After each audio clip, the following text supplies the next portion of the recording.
Retirement Living TV. Visit us online at rl.tv. Live from the nation's capital, this is Daily Cafe. I'm Fred Grandy. And I'm Felicia Taylor. Coming up in this half hour, America's retirement strategist Bill Losey tells us what steps to take so we'll have that great retirement. Alrighty, we all want a secure retirement. Retirement strategist Bill Losey says you can improve your odds of doing that, and it may be easier than you think. I had a chance recently to sit down with Bill and talk about his new book, Retire in a Weekend. Bill, I love the premise, I love the idea, but frankly, there are 1,000 of these books in the bookstore. Why buy this one? This one, I think, is a lot different because we've surveyed over 5,000 pre-retirees, pretty much people between the ages of 50 and 65. And we wanted to find out what their biggest concerns were and what are the 10 most popular questions that they have. And a real interesting thing happened. It didn't matter whether they were in New York or California, whether they were male or female, whether they had a lot of money or a little bit of money. There were really just these main concerns that people have. And I got asked the same questions over and over and over again, no matter what part of the country I was in. So what are the main concerns?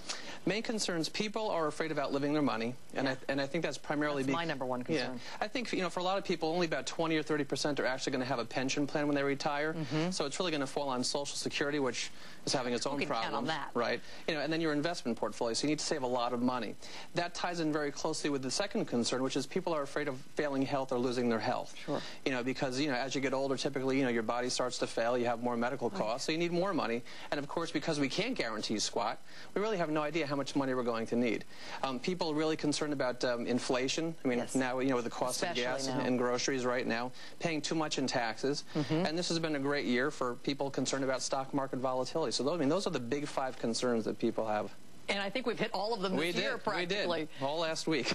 What's wonderful, though, about you is you've been through financial hardships. I think your house value went down some 40% in just a few years. You were laid off 3 times in just a couple of years. I mean, you've been there, so you understand it. Yeah, this was back in the 1980s. I mean, I was out of school and rushed into my first house when I was 23 years old, and got married really young and had the kids really young, and got laid off and really wasn't quite sure what I was going to do. And of course, I bought real estate because real estate always goes up. Oh, yeah, wrong. Always goes up. I've had that experience, too. Not. And 2 years later, it was down about 30, 40%. And I was like, how can this possibly be happening to me? It doesn't make any sense. And that's really what prompted me to get into the financial services industry and become a certified financial planner. I was like, I need to figure this out.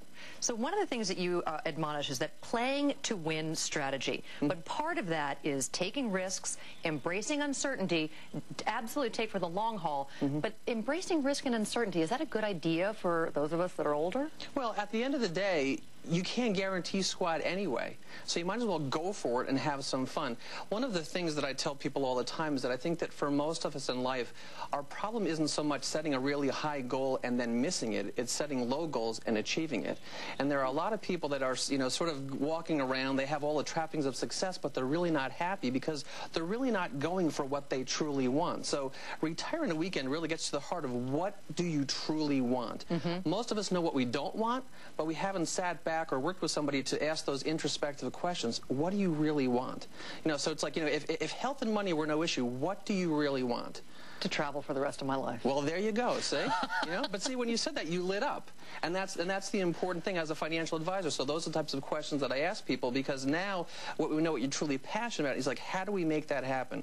By both making astute lifestyle as well as financial choices. Okay, so obviously you can't really retire in a weekend. I mean, you're being a little facetious. But what are the few things that people should take into account if they're looking at retirement in just a short amount of time? Well, I think the important thing is that they need to start having a plan, having some sort of a strategy. Most people sort of get to a certain age, whether it's 50, 55, 60, 62, they say, yeah, I'm going to retire, and they really have no idea how they're going to spend their time.